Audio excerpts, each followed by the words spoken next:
set up as a method, as a means to protect people, part of the safety net of the community. When there was harvesting coming place, those who were in need could go behind, and what was ever left over, they could have. There's a group, I think they're still operating, the St. Andrew's Society, that actually does gleaning mission projects, short mission projects or week-long events. Back when I was in Virginia, my church and a couple of other churches joined together to create a cluster youth group that met once a month besides our regular activities. And we took on one fall as a mission trip, an overnight trip, a 2-night trip, up to Roanoke to glean in apple orchards. And so went up on Friday, gleaned all day on Saturday, had fun that night. Sunday morning, devotion and worship, and all of that truckload of apples were sent to the Roanoke Valley Food Bank to be used. So this is what they are doing. And in our story, we learn about Boaz. But first, that we're to be aware of him. He is distant kin. Now, I think about in this system, you've got your immediate family and extended family, which goes out to about second cousin, I think at least. And then at some point, the family tree we're a tribe. I'm sorry, a clan. And then from a clan, you get to the tribe, the 12 tribes of Israel. And Boaz is connected to Elimelech. That's Naomi's husband. Distant. I don't know, it's a third cousin, fourth cousin, fifth cousin, somewhere in that zone between extended family to maybe close clan status. Eleanor and Franklin Roosevelt were fifth cousins. Maybe there's something like that. He and Elimelech or something like that. Well, Ruth has gone out and asked the foreman, and she's in a field. And Boaz arrives to check the work, and he speaks to the foreman and says, "To whom does this young woman belong?" And responded, "She is the Moabite who came back with Naomi from the country of Moab." And then Boaz speaks to Ruth, and he says, "Stay here, stay with the young women." He orders the young men not to mess with her, not to bother her. He lets her know that if you need water, you can go to the vessels and drink from what the young men have drawn. You have automatic access to the water. Later, he invites her to eat with the reapers so she can get up close with them, and lets them know when it's over, you can be up close with the harvesters. And if they drop any more, you can get up close to it. At the end of the day, she has an ephah of barley, which basically gives them, she and Naomi, she gives them food for 5 days.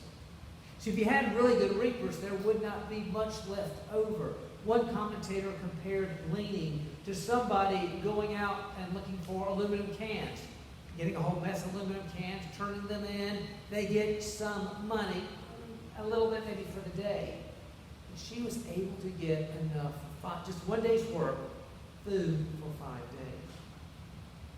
Again, notice what Boaz has done for Ruth. I cannot emphasize enough how vulnerable she is. She is a foreigner, only there because she is the daughter-in-law to Naomi. They are women without a direct male protector. No husbands are there. So Ruth is out there working in the field, no male protection. She is a foreigner, the daughter-in-law of someone who has been gone for 10 years at least, probably more. And Naomi, for all of that, it's her husband's relative is Boaz, the distant kin. I once heard it said that an unfortunate friend is tiresome enough. An unlucky acquaintance is intolerable. Naomi is barely an acquaintance at this point. With all of this, keep in mind what Boaz has done for her. He says, don't go anywhere else. You got a good place here. Stay near the women. There is safety in numbers. Keep your eyes on the field in front of you. Get close to the harvest. You might even get a bit more that way. He tells the men, do not mess with her. You bother her, you have bothered me. She now has that shield of protection. He guarantees her access access to water, invites her to have a meal with the team, and orders the workers to purposely leave more for her.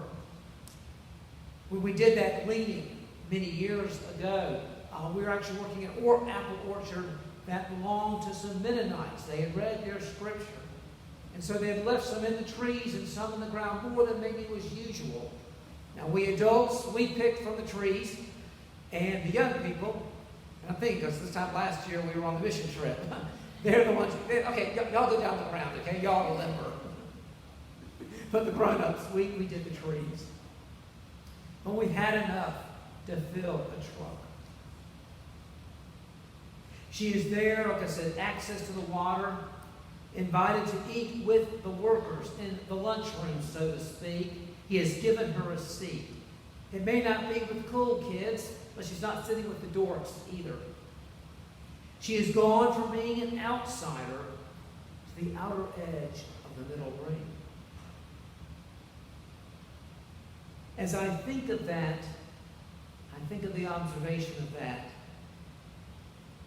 Care for those who are vulnerable. And who are the vulnerable in our midst? It can be the foreigner who is in our midst.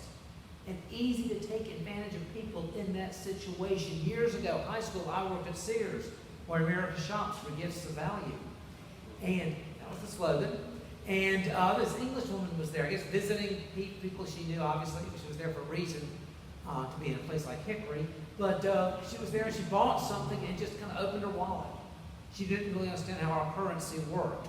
And so I'm the one that picked out the money and the coins. And I thought, and I did everything just fair, but I thought, gosh, they're not aware of our currency, how it works. Very vulnerable at that place. Someone could have taken advantage of her. It could be newcomers in your circle.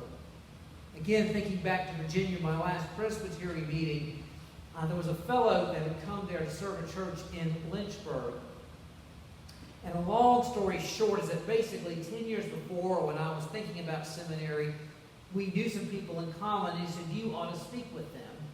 But by then he had moved from Snow Hill, North Carolina, and I was living in Greenville. He had moved to Charlotte, so we were not able to connect. But I could say, oh yes, I remember you. We never got a chance to talk. These are the people we know in common. Have an old home week with them. And we sat together. And later he said, thank you so much. I was the new kid on the block, basically. And you invited me to sit at the lunch table with you. And actually, we did have lunch together. Think of those who are vulnerable.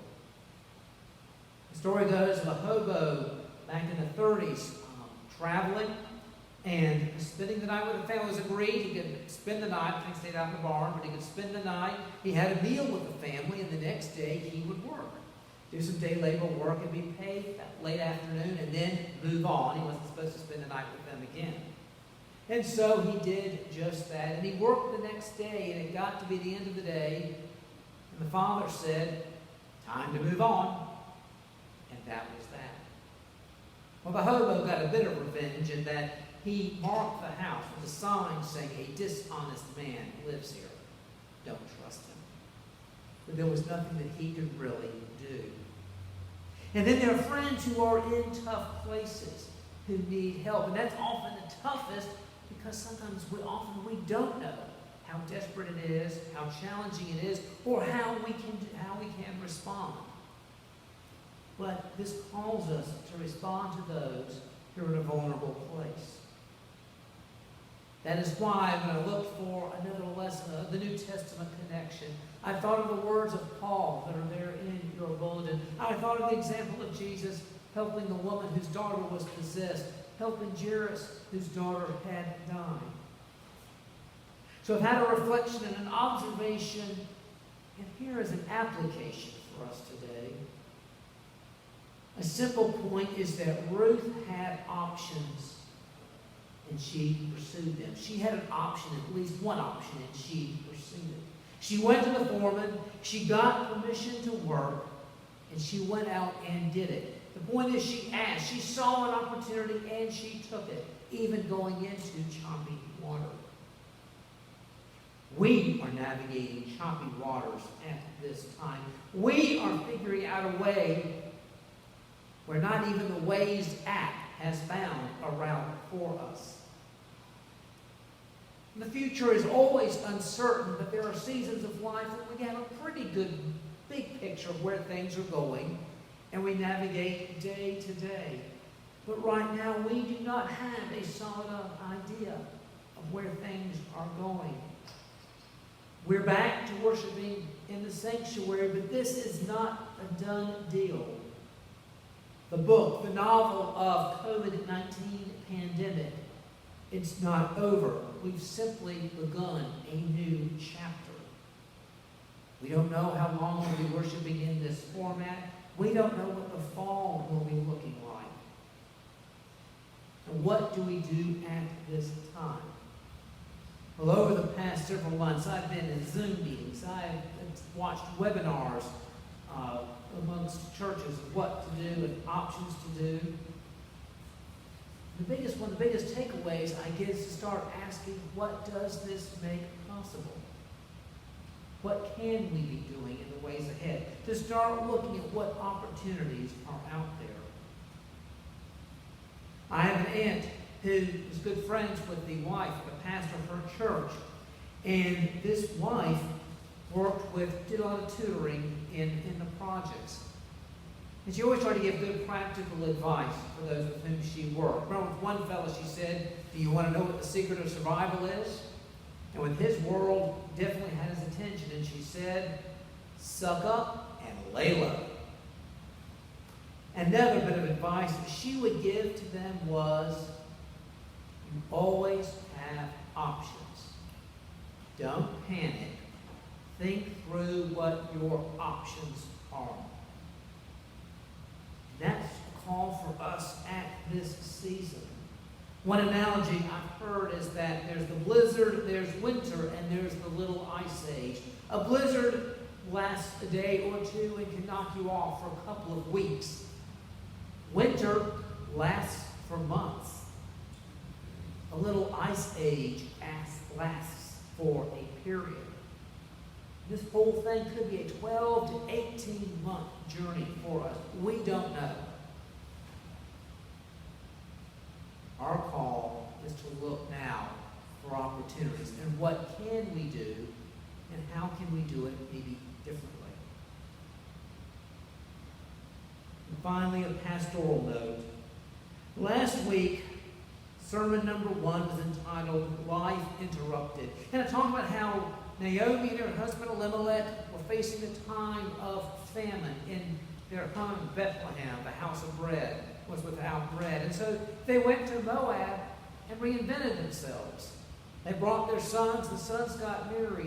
And it was a case of, we got knocked back once. We've reinvented. Okay, check. And then the bottom dropped out again with the death of all 3 men. And she was bitter and angry when she returned to her hometown.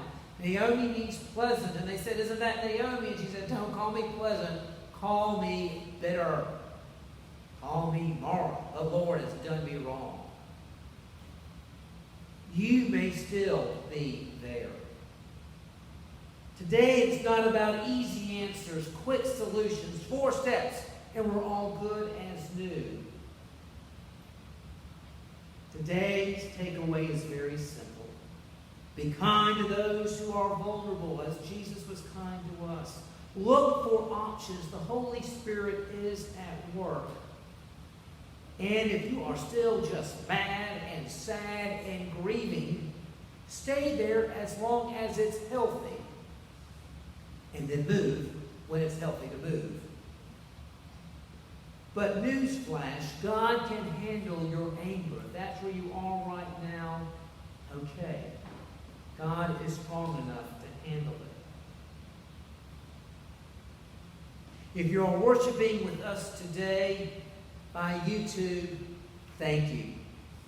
If you're here for the first time, thank you. And if you return after June 7th, you're back again. Thank you. And thanks be to God.